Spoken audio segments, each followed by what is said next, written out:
going on, everyone? Welcome back.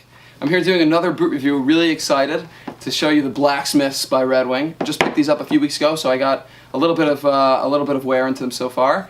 And there hasn't been a lot of reviews on them so far from YouTube, so I thought I would check them out. I have the Iron Rangers. I'll be able to give you a comparison quickly. So let's just start off. What makes them different than like a typical Red Wing shoe?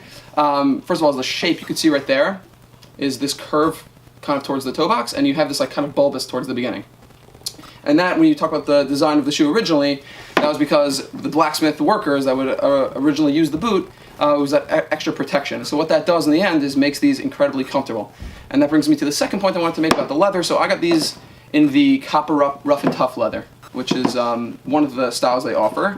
And I have to say, compared to like the Iron Rangers, it's super soft right out of the box. You can see how it's like kind of mushy right there, and it mushes really easily. And it's really oiled right out of the box, and it makes these really comfortable. So coupled with the toe box and the soft leather, I think these are a really awesome option. And a lot of people complain about how much they love Red Wing as a company, but how annoying it is for them to break it in and how painful it could be. So I think this is a really good option just for those two quick reasons. Another thing is the inside. I'll show some B-roll, but the inside of the shoe, actually the lining almost, it's unlined, but for specifically the copper rough and tough, it's super soft on the inside, which feels really nice against your skin and against your legs and your feet, whatever it may be. It does a really good job, and I think the natural leather on the inside of the shoe makes it really breathable, actually, which you wouldn't necessarily think so, but I find myself sweating a lot less in a leather shoe than I do in even trainers.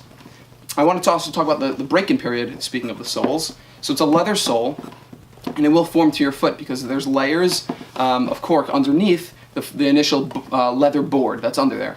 So for me, right out, I kind of like a stiff, supportive shoe over something that's a little bit more mushy, a little bit more athletic. And so within a few days, I really found myself already going to these over the Iron Rangers and over any other shoe because just of how comfortable they were. In terms of pricing for the shoe, I picked these up for $113, which is, in my opinion, a steal when you compare it to other boots in that price range. So how did I get such a good deal? They retail for $300. I'm actually going to do another video on this, reviewing how to get such great deals, but I picked these up from Nordstrom Rack, and I actually left the tag on for you. They were factory seconds, and they were $150, and then I got them at Clear the Rack, so it was an extra 25% off. I got them for $113. And I want you guys to check them out. We'll show some B-roll, and I want you to see, can you see any blemishes or anything that might warrant them being factory seconds. Nevertheless, I think it's such an amazing value. We talk about like Thursday boots now. They're not made in the USA like Red Wings are, and other companies that are kind of competing in that boot market that's growing. You're paying nearly double the price, and for this one, you're getting a made in the USA shoe versus made in Mexico or made in China, and you're getting such a great value, and it's factory seconds. Of course, it's not the prime product that they make, but it's a really, really great value, and I find myself not noticing at all the fact that they're factory seconds, and I'm wearing a $300 boot that I only paid $115 for.